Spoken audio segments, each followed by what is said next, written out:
Shocking things that will happen when Prince William becomes king. There are few people alive today that know what it's like when the UK crowns a new king or queen, or what to expect when the power shifts from one member of the royal family to another. In light of the passing of Prince Philip, more people have started to think about what will happen when Queen Elizabeth II passes away too, after a reign that has spanned over several generations. After her son, Prince Charles, becomes king, his son William will be next in line for the throne. The people have been preparing for Charles to take over the throne for years now. But what will happen when that responsibility falls onto Prince William? British money will get a makeover. Currently, the face the Brits see on their coins and notes is their current queen, and it hasn't changed much since she was crowned in 1952. With every new monarch comes a new look for the British pound, a tradition that's been in place since the 1600s. Every new design tends to follow the same trend of having the ruling monarch's side profile on the head side, and the royal coat of arms, the national animal, a landmark, or a native plant on the tail side, depending on the country. As of 2015, Scotland has a unicorn as their tail design. Another tradition is that every time a new face is added to the coin, it almost always faces in the opposite direction to their predecessor. Famously, King George VIII, Queen Elizabeth's uncle, insisted on facing the left on his version of the coin, the same as his father, because it's his better side. When William becomes king, all of the money in the UK will have to be reprinted, but there will likely be a transition period where the public can prepare. They already got a taste of this a few years ago when new designs for notes and some coins were released. After some time, the old currency will become worthless and will be rejected if anyone tries to spend it. This will also mean a change to stamps and postage. Typical postage stamps in the UK reflect the head side of their coins, which means every letter and package will come with a picture of William's side profile. You'll get a new alarm clock. The royals love to split their time between their various homes in England and the family's Scottish estate, Balmoral Castle. Notably, this is where many immediate members of the royal family bring their partners as a first introduction to the rest of the royal family. Princess Diana was said to have been a triumph when she visited with Prince Charles back in 1980. While a vacation in the beautiful scenic Balmoral Castle sounds like an ideal getaway for anybody, let alone the ruler of Great Britain, there is one aspect to their stays that may sound less appealing: the daily wake-up calls. Every morning at Balmoral Castle, the Queen is awakened by 15 minutes of bagpiping outside her bedroom window, a tradition that's been in place since the 1800s. It's expected that this tradition will continue unless decided otherwise, which means Prince William may get to choose a new piper to the sovereign.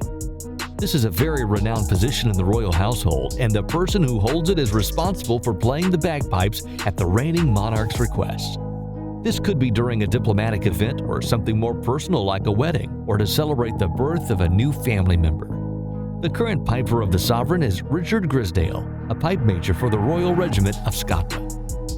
While we can't imagine anything worse, personally, maybe the royals are just into that kind of thing. His family will have to move house. As we all know, the Queen and her main household live in Buckingham Palace for most of the year. This became the principal royal residence in the 1800s during the reign of Queen Victoria. Kind of like the White House for presidents in the US, the reigning monarch is expected to make Buckingham Palace their home for the duration of their reign, as is tradition. However, most of the current royals live in their own royal residences owned by the family. Prince Charles and his wife Camilla, the Duchess of Cornwall, live in Clarence House. Prince William and his family currently live in Kensington Palace, which was the childhood home of Queen Victoria. When he becomes king, William, Kate, and their children will be expected to move permanently into Buckingham Palace, leaving Kensington to be inherited by another member of the family. In the future, it could be the home of one of their children after they get married.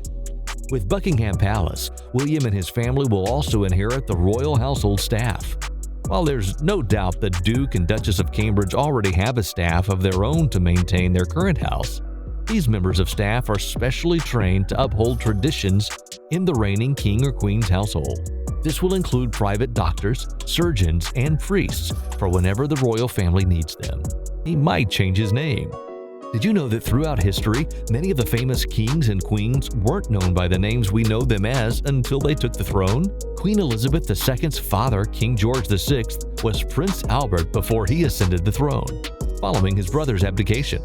Queen Victoria's name was Alexandrina before she succeeded her father. But why do the royals do this? Firstly, the name a royal takes when they become ruler is called a regnal name, since it's, the name they take during their reign. It's kind of like a symbolism of rebirth. What was once a normal person has been anointed by God to lead a nation. By leaving behind their old name, they also leave behind their old selves. The British royal family doesn't choose to rename their monarchs as often as other monarchies, but may do so to avoid negative connotations associated with their birth names. For example, Queen Victoria changed her name because Alexandrina would have been seen as too Russian for an English queen. Plus, apparently, she just really hated her name. It's thought that Prince Charles may change his name too, should he ever become king, although no decisions have been finalized. If he kept his birth name, he would be King Charles III. However, he may choose to take a regnal name to avoid comparison to Charles II. It's been speculated that he may choose the name George in honor of his grandfather. But what about William? Well, since he's still pretty far away from becoming king, no decisions or speculation have been released yet regarding his regnal name. However, many monarchs in the past have chosen one of their middle names, and William has 3 to choose from: Arthur, Philip, and Louis. As is rumored for Charles, he may choose the name Philip to honor his grandfather, the Duke of Edinburgh. Personally, we think King Arthur has a good ring to it, and it would tie in nicely with his title, Prince of Wales, which he will inherit after his father passes away. It is unlikely he will choose Louis, as this is a French name and probably wouldn't be recommended by his advisors. Or he may just stick with William. Who knows? Only time will tell. The whole country will shut down. One thing we know for sure is that when Queen Elizabeth dies, it's going to be a very strange time for people living in the UK. As the longest reigning monarch, most people alive today haven't experienced what it's like when the king or queen of their country dies. Before the public even becomes aware of their monarch's passing, several things have to happen first in the royal household. When the queen passes away, Operation London Bridge will begin. Every member of the royal family has a secret code that will be used to announce their passing as privately as possible to official heads of state and relevant politicians. Prince Charles's code is Menai Bridge. So when he passes away, if he is king by that point, his private secretary will first contact the Prime Minister and tell them Menai Bridge is down. After the Prime Minister, the tragic news will be passed on to 15 other countries where the British monarchy is still head of state. Those countries include Australia, Canada, and Jamaica. The news will then be passed on to the 36 Commonwealth nations. Only after all that is complete will the British public be informed. On the day the reigning monarch dies, all of the palace staff will wear black armbands. A notice announcing the news will be placed on the gates of Buckingham Palace, followed by a press release to all the media outlets. All regular programming will be stopped, and newscasters will be obligated to wear black suits and ties while on air. If a DJ is playing on the radio at the time when the news hits the papers, they will see a flashing blue light telling them to cut the program. From there, blanket coverage of the end of this particular era will begin. Before his coronation, the funeral arrangements will be made for whoever the reigning monarch is before William, whether that's Prince Charles or Queen Elizabeth.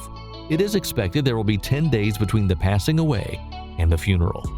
After the family has had their chance to say goodbye to the monarch at Buckingham Palace, the body will be moved to Westminster Hall to lie in state.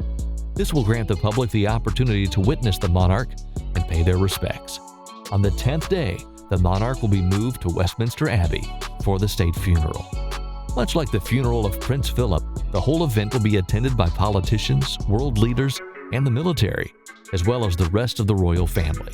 If renovations are complete on Big Ben, the bell will ring at 9 a.m. on the morning of the funeral. The UK will be granted a day of national mourning, during which all businesses will be closed. Adults will stay home from work, and kids won't go to school. This will essentially bring the countries to a standstill until the next day. The funeral will probably be televised, so it can be viewed all over the world. Some months later, William will have his coronation and officially be crowned king. Kate Middleton will be given the title of Queen Consort and will likely have her name changed to Queen Catherine. Prince George, their eldest son, will inherit the title of Prince of Wales, which is usually held by their heir to the throne before they become king or queen. Are you looking forward to witnessing any of the events on this list? What would you choose as your regnal name? Let us know down in the comments. While you're here, don't forget to like the video and subscribe to the channel.